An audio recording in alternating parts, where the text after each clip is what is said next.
Salam sejahtera pemirsa dimanapun Anda berada, senang bertemu kembali dalam Pekan Doa Komunikasi. Pembicara kita pada malam hari ini adalah pembicara yang luar biasa, Ibu Ulan Hutagalung, pemimpin komunikasi Jemaat Bethesda Rambung Merah Pematang Siantar. Kita akan mendengarkan pekabaran Tuhan pada malam hari ini. Sebelumnya mari kita berdoa. Tuhan Bapa di sorga, saat ini kami akan mendengarkan firman Tuhan yang disampaikan oleh hamba-Mu, Ibu Ulan Hutagalung. Urapi hamba-Mu sehingga berbicara dipenuhi dengan kuasa Roh Kudus, dan firman Tuhan yang disampaikan, yang didengarkan oleh semua pemirsa di media sosial dimanapun, baik di media komunikasi Sumatera Utara, Uni Indonesia Kawasan Barat, agar semuanya terberkati. Kami semakin dikuatkan, dan kami selalu bergantung kepada Tuhan. Semuanya kami serahkan dalam tangan-Mu, Bapa. Terpujilah Engkau, dalam nama Kristus kami berdoa. Amin. Baik pemirsa yang diberkati oleh Tuhan, waktu dan kesempatan yang indah ini kita berikan kepada Ibu Ulan Hutagalung untuk menyampaikan pelajaran bagi kita pada malam hari ini. Waktu dan kesempatan kami sediakan. Baik, terima kasih Pak Pendeta.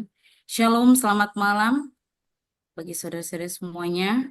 Pertemuan kita, kembali kita bertemu dalam pertemuan pada malam hari ini yang ke-6 bersama dengan saya, pemimpin komunikasi di Jemaat Bethesda Pematang Simalungun. Adapun judul pekan doa kita pada malam hari ini adalah Paulus, komunikator pembawa Injil ke seluruh dunia. Ayat intinya terdapat dalam Kisah Para Rasul 9 ayat 15. Bunyinya, tetapi Tuhan berfirman kepadanya, pergilah, karena dia adalah alat pilihanku untuk menyampaikan namaku kepada bangsa-bangsa, kepada raja-raja, dan kepada orang Israel. Baik, saudara-saudari yang terkasih dalam Kristus, hari ini kita akan merenungkan sosok Rasul Paulus dan bagaimana dia menjadi komunikator yang efektif dalam menyebarkan Injil ke seluruh Asia.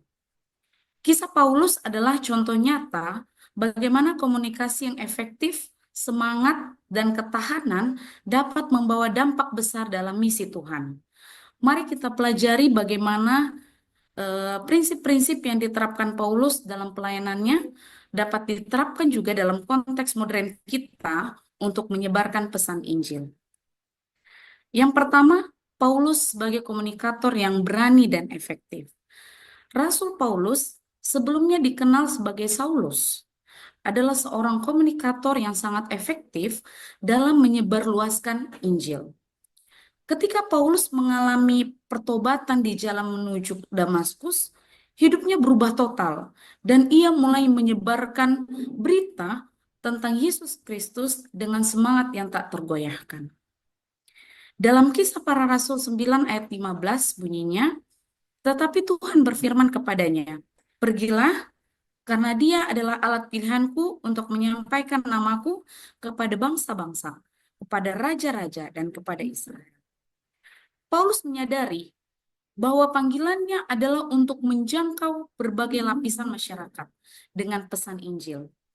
Ia menggunakan berbagai metode untuk berkomunikasi, mulai dari berbicara di sinagoga, berdebat di pasar-pasar, hingga dia menulis surat-surat kepada jemaat di berbagai tempat. Yang kedua, Paulus dan strategi komunikasi di zaman modern. Paulus tidak hanya menggunakan metode komunikasi yang ada pada masanya, tetapi juga sangat cerdas dalam memanfaatkan peluang yang ada untuk menyebarkan pesan Injil. Dalam konteks modern, kita dapat belajar dari strategi Paulus dan menerapkannya dengan teknologi yang ada pada media yang saat ini. Dalam 1 Korintus 9 ayat 22 bunyinya, bagi orang-orang yang lemah, aku menjadi seperti orang lemah, supaya aku dapat memenangkan orang-orang yang lemah. Bagi semua orang, aku telah menjadi segala-galanya, supaya aku sedapat mungkin memenangkan beberapa orang. Saudara-saudara yang kekasih dalam Yesus Kristus, Paulus menunjukkan fleksibilitas dan penyesuaian dalam pendekatannya. Ia berbicara dengan orang-orang dari berbagai latar belakang dengan cara yang relevan bagi mereka. Dalam konteks modern, kita dapat menggunakan media sosial, blog, podcast, dan alat digital lainnya untuk mencapai audiens yang lebih luas dengan cara yang sesuai dengan budaya dan kebutuhan mereka. Yang ketiga, ketahanan dan keberanian dalam menghadapi tantangan. Saudara-saudara, Paulus menghadapi banyak tantangan dalam pelayanannya, termasuk penjara, dia masuk penjara, penganiayaan, dan penolakan. Namun ketahanan dan keberaniannya tidak pernah pudar. Ia terus maju dan tekad untuk menyebarkan Injil, bahkan ketika berada dalam situasi yang sangat sulit. Di dalam 2 Korintus 11 ayat 23-25 isinya, apakah mereka pelayan Kristus? Aku berkata seperti orang gila. Aku lebih lagi, dalam kerja keras lebih banyak, dalam belenggu lebih banyak, dalam pukulan lebih banyak, dalam bahaya maut lebih sering. 5 kali aku menerima dari orang-orang Yahudi 40 pukulan kurang 1. Paulus tidak membiarkan kesulitan menghalanginya. Ketika kita menghadapi tantangan dalam pelayanan kita, ketahanan Paulus mengingatkan kita untuk terus berjuang dan tetap setia pada panggilan Tuhan tanpa menghiraukan rintangan yang ada. Yang keempat, menulis surat-surat untuk menguatkan jemaat. Paulus juga dikenal karena surat-suratnya yang ditujukan kepada jemaat di berbagai kota, seperti di Roma, Korintus, dan Galatia. Surat-surat ini tidak hanya memberikan pengajaran teologis, tetapi juga memperkuat dan memotivasi jemaat. Dalam Kolose 4 ayat 16 bunyinya, apabila surat ini telah dibaca di antara kamu, hendaklah kamu juga membacanya di gereja orang-orang Laodikia, dan surat yang dari Laodikia itu kamu baca juga di antara kamu. Dengan menulis surat, Paulus memastikan bahwa pengajaran dan dorongannya dapat diteruskan kepada jemaat yang jauh dari tempatnya.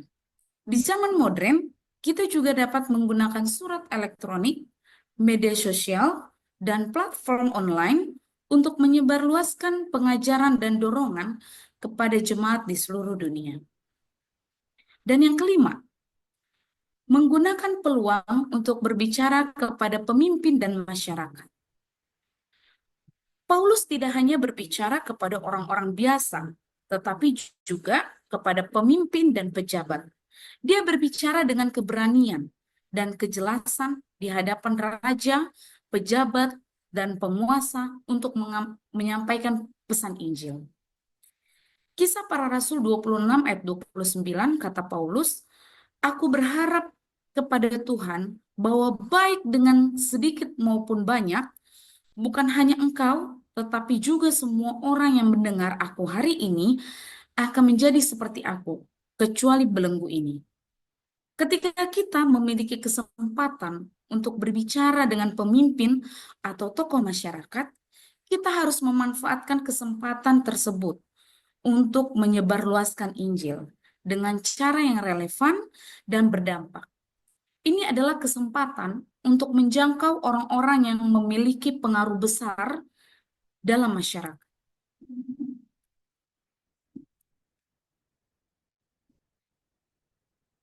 Saudara-saudara yang kekasih dalam Yesus, kesimpulan kita pada malam hari ini adalah kehidupan dan pelayanan Rasul Paulus adalah contoh yang luar biasa tentang bagaimana menjadi komunikator yang efektif dalam menyebarluaskan Injil. Dengan kreativitas, keberanian, ketahanan, dan kemanfaatan teknologi dan media yang ada, kita dapat mengikuti teladan Paulus untuk menyebarkan pesan Kristus ke seluruh dunia.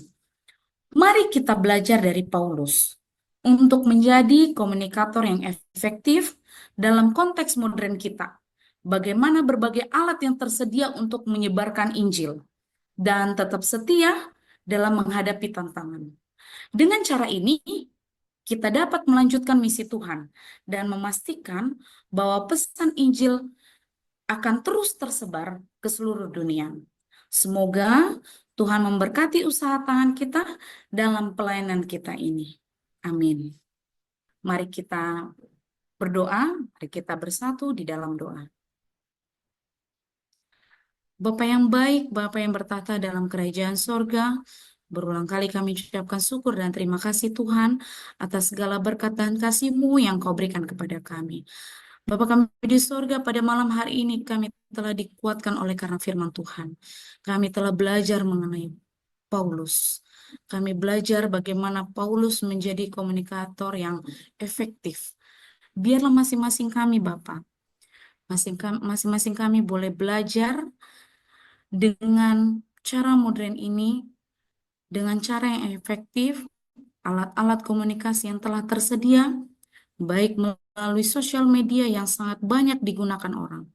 Biarlah masing-masing kami, sama dalam Departemen Komunikasi, boleh menggunakan dengan baik segala sesuatu sosial media terutama, hingga itu boleh menyebarkan Injil dengan baik ya Bapak.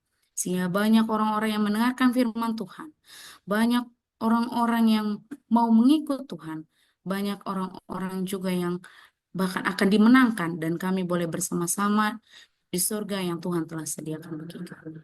Terima kasih Tuhan atas firman Tuhan ini, dan kuatkan kami Bapa, Roh Kudus-Mu bersama dengan kami, sehingga pada saat kami menjalankan misi ini, Roh Kudus Tuhan bersama dengan kami. Begitu banyak doa dan pengharapan yang tidak dapat kami sebutkan satu persatu. Tapi Tuhan Allah yang Maha Tahu yang akan mencukupkan segala kebutuhan kami. Terima kasih Tuhan, kami adalah manusia yang berdosa. Kau hapuskan ya Bapa supaya kami layak di hadapan Tuhan.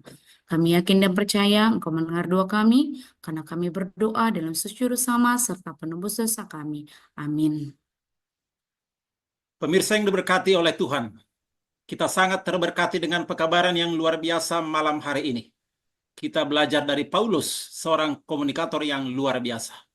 Terima kasih Ibu Ulan Hutagalung yang sudah menyampaikannya, dan Tuhan memberkati semua pemirsa. Sampai di sini pertemuan kita. Jangan lewatkan kesempatan untuk besok kembali. Kita akan mendengarkan pekabaran firman Tuhan, pekan doa komunikasi untuk hari yang terakhir.